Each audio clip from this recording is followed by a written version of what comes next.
প্রিয় দর্শক বন্ধুরা, আশা করি সকলে ভালো আছেন। আজকে আপনার সাথে আমি হাজির হয়েছি আজিজ রিয়াদ নাটক আপডেট অফিসিয়াল ইউটিউব চ্যানেল। সবাইকে জানছি স্বাগতম।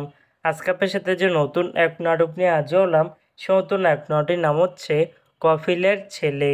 এই নাটকটির ভিতরে বরাবরের মতন অভিনয় করতে দেখা যাবে মোশাররফ করিমকে ও নীলাঞ্জনা নীলাকে। বরাবরের মতন এই নাটকটি রচনা ও পরিচালনা করেছেন তারেক মোহাম্মদ হাসান। ইতিমধ্যে কিন্তু আমাদের মাঝে এই নাটকটি কিন্তু অলরেডি কিন্তু কিছু শুটিংয়ের ফটো রিহার্সাল করা হয়ে গেছে, তাও দেখতে পাচ্ছেনই। নাটকটি আপনারা দেখতে পারবেন খুবই শীঘ্রই শুধুমাত্র রঙ্গন এন্টারটেনমেন্ট এর অফিসিয়াল ইউটিউব চ্যানেলে।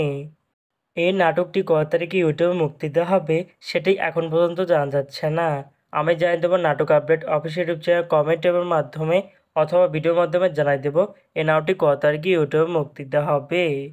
কফিলের ছেলে শিরোনামের নাটকটি দেখার জন্য কারা কারা অপেক্ষা আছেন সেটি কিন্তু অবশ্যই কমেন্ট করে জানতে পারেন।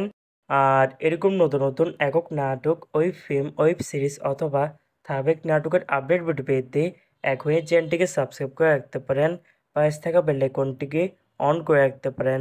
তাহলে নতুন নতুন একক নাটকের আপডেট ভিডিও যাবে সবার আগে সর্বপ্রথম। চাইলে আমাদের একটি ফেসবুক পেজ ফলো করে রাখতে পারেন। ফেসবুক পেজটা আমি লিঙ্ক দিয়ে রেখেছি পিন কমেন্টে অথবা ডিসক্রিপশন বক্সে। ধন্যবাদ সবাইকে।